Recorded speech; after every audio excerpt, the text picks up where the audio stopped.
Hello hikers, my name is Larry and today I'm going to talk to you about my resupply strategy for the Continental Divide trail hike in 2022. Alright, the first bit of food I need has to get me from the southern terminus to Lordsburg. And the plan is that my girlfriend and I are going to drive to Lordsburg and then I will take the Crazy Cook shuttle down to the southern terminus and start my hike from mile 0 up to Lordsburg, which is about 83 miles. So my plan is to just bring the food with me, and a quick rundown of the food that I'm going to be having. My girlfriend discovered these rice packets, and what I've done is I've put them in a Ziploc bag. They pack down pretty small, and they have 4 servings in each, and it's 180 calories per serving. So there's quite a bit of calories in these, and they're pretty healthy. You get a lot of healthy protein, fiber, and net carbs in these. These are really cheap. These Nor rice sides, there's a lot of calories in those, really easy to cook. And then just various types of breakfast bars. I do have instant potatoes, and then the tried and true tuna packets, which I really love on trail. I still eat these off trail as well. And then for caffeine in the morning to get me going, I use Mio energy drinks. That's part of my breakfast. Second breakfast is either potatoes or tuna. I kind of switch those up throughout the day. And I have about 4.5 days worth of food to get me from mile 0 to Lordsburg, which is 83 miles. Now, according to halfwayanywhere.com's website, the average number of resupply boxes that were mailed ahead on trail was about 8 to 9 boxes. Okay, these are my pre-made resupply boxes. I have a few notes on here, like what still needs to be added to them, the address of where they're going, how many days it needs to cover for, just in case there's any confusion for when Colleen mails these out. But I have 6 of these boxes made right now, and it's not super complicated.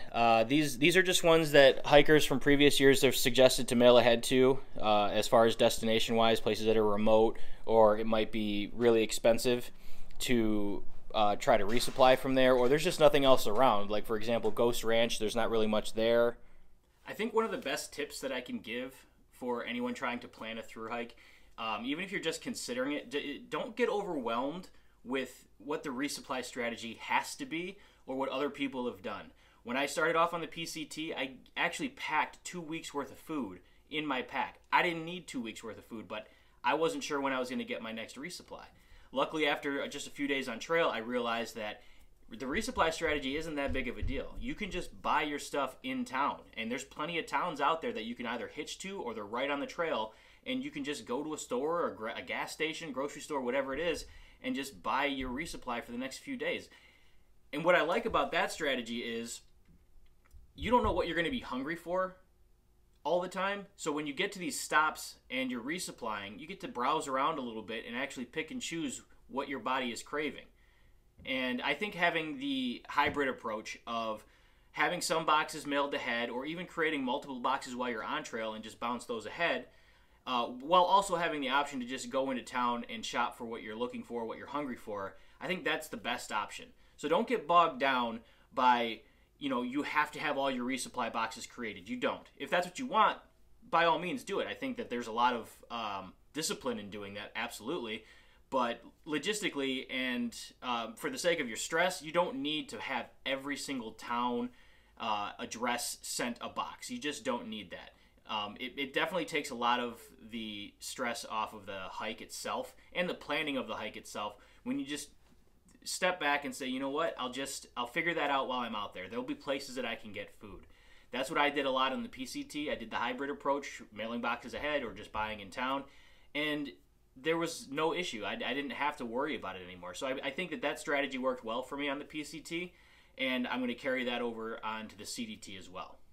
In my gear video, my previous video, I had asked some of the viewers if there was anything else that they wanted me to cover, if there was something that they wanted me to go into more detail about. So I'd like to keep that communication going. If there's other things that you want to know about the CDT that I haven't covered just yet, or videos that you'd like to see about preparation for thru hikes, or anything else about hiking in general, drop me a comment and let me know. Don't forget to like, share, and subscribe. And I'm Hiker Larry, and I will see you all on the trail.